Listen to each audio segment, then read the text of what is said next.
আজকের গল্প অবৈধ। মৌ আসার পর থেকেই যেন প্রাণ ফিরে পেয়েছে পুলকবাবুর বাড়িটা।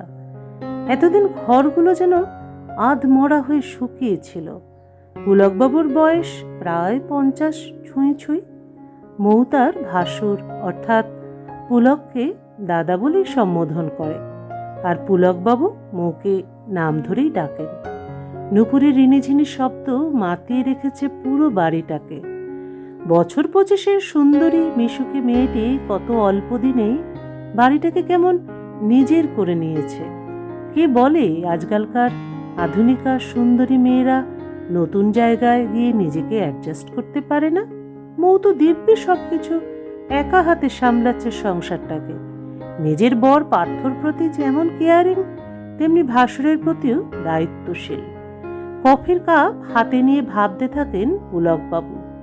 সত্যি পার্থর ভাগ্যটা খুব ভালো। তা না হলে ময়ের মতো সুন্দরী স্মার্ট শিক্ষিতা মেয়ে পছন্দ করে ফেলে। এই যে দাদা, কি এত ভাবছেন? বলি কফিটা তো ঠান্ডা শরবত হয়ে গেল। দুষ্টু মিষ্টি কণ্ঠ, সাথে গা থেকে ভেসে আসা সুভাষিত পারফিউমের গন্ধে ড্রয়িং রুমটা ভরপুর হয়ে উঠল। পাল্টা হাসিতে সম্মতি জানালেন পুলকবাবু। ময়ের চোখ দুটো অপূর্ব, নেশায় ভরা একদম।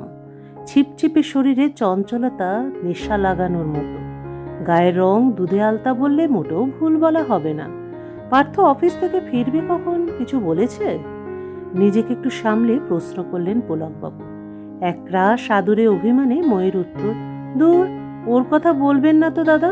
বলেছিল অফিস থেকে কিছুদিনের ছুটি নেবে, তার তো কোনো চিহ্নই দেখতে পাচ্ছি না। তুমি একদম ভেবো না মৌ, আজ বাড়ি ফিরুক পার্থ, দেবো আচ্ছা করে বকে। সামনের সপ্তাহতেই তোমাদের মধুচন্দ্রিমার ব্যবস্থা করে দিচ্ছি। ছি ছি দাদা, আমি কি তাই বললাম নাকি? লজ্জায় লাল হয়ে গেছে ময়ের মিষ্টি মুখখানা। পরিস্থিতি স্বাভাবিক করার জন্য মৌ বলল, আমি জানি দাদা, আপনার ভাইয়ের কেরিয়ারের জন্য লড়তে গিয়ে নিজের দিকে দেখার এক মুহূর্ত সময় পাননি আপনি। শখ আহ্লাদ সব কিছু বিসর্জন দিয়েছেন। খুব ইচ্ছে ছিল আমরা তিনজনেই একসাথে কোথাও কিছুদিনের জন্য ঘুরে আসব। পুলকবাবু অবাক হয়ে গিয়েছিলেন ময়ের কথা শুনে। কতটুকুই বা চেনে ওকে, তা সত্ত্বেও কতটা আপন করে নিয়েছেন তাকে মেয়েটা।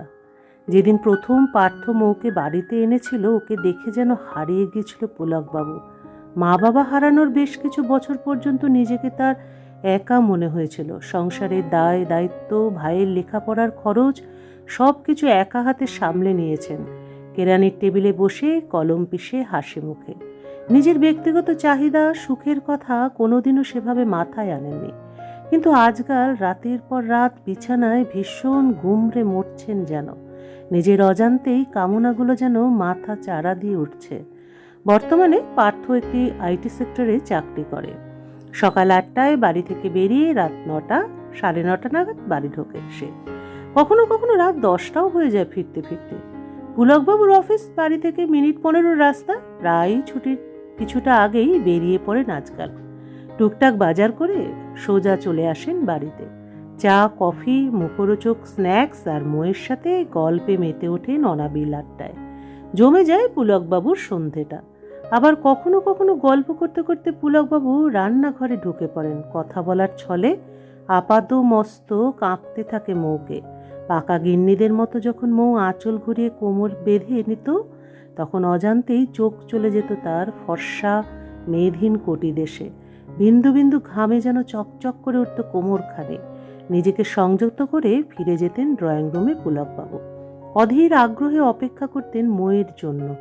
টিফিন বানিয়ে মৌ যখন ড্রয়িং রুমে ঢুকত, তক্ষুনি যেন নতুন করে প্রাণ ফিরে পেতেন পুলকবাবু। একদিন বিকেলে চোখ ধাঁধিয়ে যাচ্ছিল পুলকবাবুর। একটা নীল রঙের সিফন জর্জেট শাড়ি আর তার সাথে ম্যাচিং করা স্লিভ ব্লাউজ যেন আগুন লাগাচ্ছিল মৌ। কি আকর্ষণীয় লাগছে দেহের ওঠানামাগুলো। হাঁ করে গিলতে থাকে পুলকবাবু। একটু বেরোচ্ছি দাদা, তাড়াতাড়ি ফিরবো। সে কি, একা? কোথায় যাবে মৌ? একগাল হেসে মৌ বলে, এই কাছেই শপিং মলে আপনার ভাই তাড়াতাড়ি চলে এসেছে, ওয়েট করছে আমার জন্য, দুজনে একসাথে ফিরবো। ময়ের কথাগুলো যেন আহত করলো পুলকবাবুকে।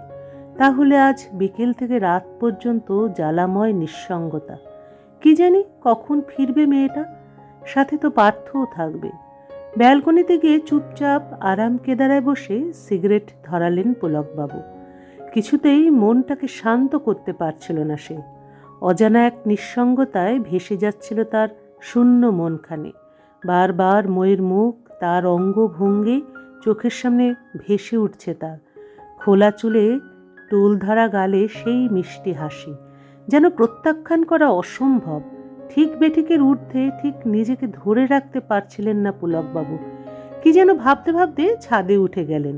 দড়িতে মেলে দেওয়া ময়ের শাড়িটা বেসামাল হয়ে লুটিয়ে উঠছে অনেকটা জায়গা নিয়ে। শাড়িটা আলিঙ্গন করলেন পুলকবাবু। প্রাণ ভরে ঘ্রাণ নেওয়ার চেষ্টা করছিলেন কোনো কিছুর। হঠাৎই কলিং বেলের আওয়াজে ছন্দপতন ঘটল। ধরফরিয়ে শাড়িটি ছেড়ে সিঁড়ি দিয়ে নেমে এলেন নিচে। দরজা খুললেন। পার্থ আর মৌ ফিরে এসেছে। পার্থ বলল, দাদা, আজ একসাথে ডিনার করব। অনেক দিন একসাথে ডিনার হয় না। আজকে special menu mutton biryani, chicken কষা, সবশেষে তোমার ফেভারিট মিষ্টি বেকড রসগোল্লা। কপট রাগ দেখালেন পুলকবাবু। না, খিদে নেই, ভালো লাগছে না শরীরটা। এগিয়ে এসে মৌ তার হাত ধরে একটা গিফট প্যাক ধরিয়ে দিয়ে বলল, এখন না। পাশ থেকে পার্থ বলে উঠল, হ্যাপি বার্থডে দাদা। অবাক হয়ে কিছুক্ষণ তাকিয়ে রইলেন পুলকবাবু। পার্থ বলে, জানো দাদা, মই আমাকে সকালে মনে করিয়ে দিয়েছিল। আমার তো খেয়ালই ছিল না ও নিজে পছন্দ করে তোমার জন্য গিফট কিনেছে। পুলক চুপ করেছিলেন আর এক দৃষ্টে মৌয়ের দিকে তাকিয়েছিলেন। কিছু বলতে যাবেন, কিন্তু তার আগে মৌ বলে উঠল, একদম রাতে ঘুমানোর আগে গিফটটা দেখবেন, এখন না। রাতে ডিনার করে তিনজনে গল্পগুজব সেরে নিজেদের ঘরে শুতে চলে যান। দরজা বন্ধ করে বিছানায় বসে চটপট গিফট প্যাকটি খুলে দেখলেন পুলকবাবু। একটা দামি চশমার ফ্রেম, একদম তার মনের মতোই হয়েছে। আনন্দের জোয়ারে ভেসে যাচ্ছিল তার মন প্রাণ। মৌকে ভীষণ রকম মিস করছিল ও। কিছুক্ষণ শুয়ে রইল বিছানায়, কিন্তু কিছুতেই ঘুম এলো না। ঘরে যেন এভাবে দম বন্ধ হয়ে আসছিল তার। বেরিয়ে পড়লেন ঘর থেকে হাওয়া খাওয়ার উদ্দেশ্যে। ছাদে যাওয়ার সময় সিঁড়ি ভেঙে দোতলায় উঠতেই হঠাৎ হালকা হাসির শব্দে যেন আটকে গেল পা পুলকবাবুর। মৌ হেসে হেসে কথা বলছে। পার্থর গলাও আসছে, কিন্তু খুব আস্তে। চারপাশটা দেখে কান পাতল আধ খোলা জানলায়। খুনসুটি আর উন্মুক্ত আদরের মিষ্টি শব্দে ঘরটা ভরে উঠেছিল যেন। মৌয়ের গলার স্বর একটু শোনা যাচ্ছে, আমি তোমায় ভীষণ ভালোবাসি পার্থ, ভীষণ ভালোবাসি। আচ্ছা, এবার তো ছাড়ো, ঘুমাতে দাও। নিস্তব্ধ সব কিছুক্ষণ। অনাহুত শ্রোতা পুলকবাবু নিথর হয়ে শুনছিল সব কিছু। ময়ের আবেগ মাখানো কণ্ঠস্বর যেন পুড়িয়ে দিচ্ছিল তিল তিল করে সাজানো পুলকবাবুর অনুরাগের সম্পদগুলিকে। নূপুরের উদ্যম ঋণিঝিনি শব্দ ক্ষতবিক্ষত করে দিচ্ছিল পুলকবাবুর হৃদয়কে। নোনা জলের ধারা গড়িয়ে পড়ছিল পুলকবাবুর চোখের কোণ বেয়ে। চোখ মুছে ফিরে আসতে যাবে এমন সময় হঠাৎ অসাবধানতায় পা লাগলো ফুল গাছের টবটায়। সিঁড়ির কোল ঘেঁষে পড়ল সেটি পরের সিঁড়িটায়। বেশ জোরে শব্দ হলো।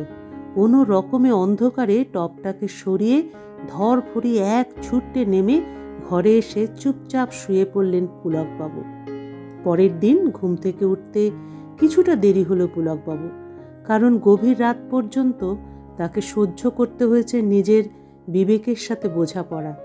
খোলা জানলা দিয়ে অস্বস্তিকর রোদের আলো চোখে এসে বিঁধছে যেন অনৈতিকভাবে। উঠে পড়লেন আধখোলা চোখে।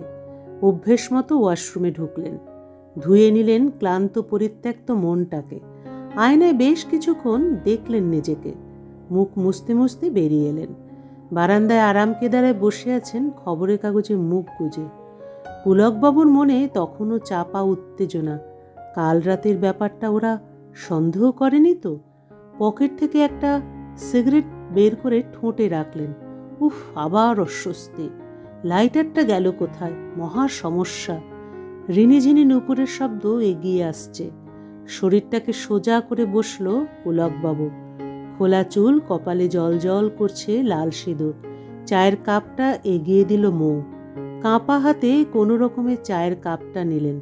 সাবলীল স্বাভাবিক মিষ্টি হাসিতে অভিনন্দন জানালো মৌ। মুখটা কেমন বিবর্ণ হয়ে গেছে পুলকবাবুর। চা দিয়ে ফিরে যাচ্ছে মৌ। কিছুটা গিয়েই মৌ আবার ফিরে আসে।